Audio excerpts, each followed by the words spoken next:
Hi and welcome to my channel. Today we'll be doing a voiceover. It'll be a short little video, and as we go along I'll be letting you know of all the products that are being used that will also be posted at the end of the video. Today we're working with a dark chocolate wood tray, and the majority of the colors being used today are from Resin Expressions.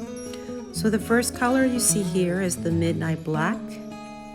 It's a gorgeous, gorgeous color. At this time, I'm spreading out all the resin. If you notice, I'm not covering all of the tray, only certain areas. The next pour will be the Angel White.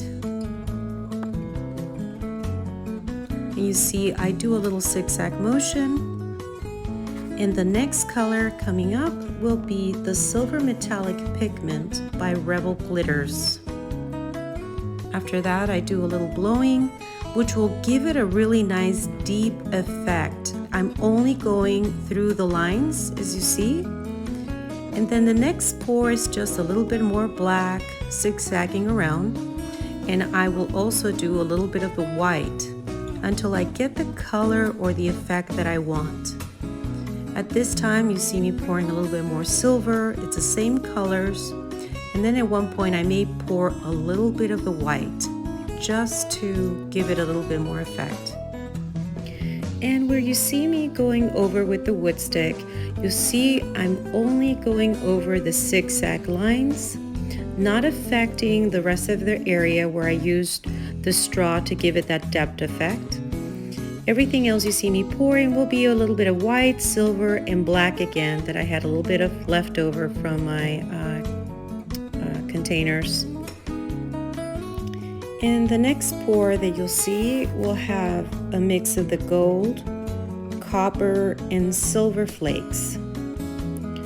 Always be sure you torch down in between your work so you get rid of all the little bubbles.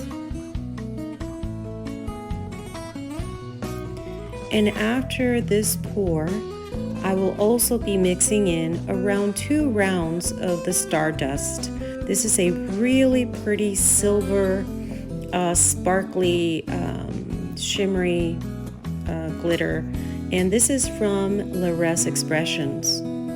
I wasn't too happy with just pouring 1 cup, so I went ahead and I poured a second one. And after that, I just went over the zigzag line, mixing in a little bit of those flakes, and then torched it again. By this time, I was very sure that all the edges were covered. And as we go along, don't forget to always torch out any remaining bubbles on your tray. And on the next picture, you will see that after the finished product had cured, I went ahead and poured a clear top coat to give it a beautiful finish.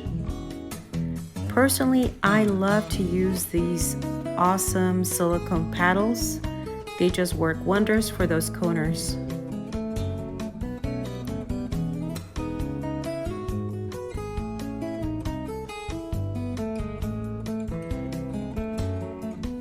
And here is the finished product. You will notice that we also have the matching coasters for the tray. And I really do appreciate you joining me on my channel. I hope you enjoyed it, you subscribe, and you press like. Thank you.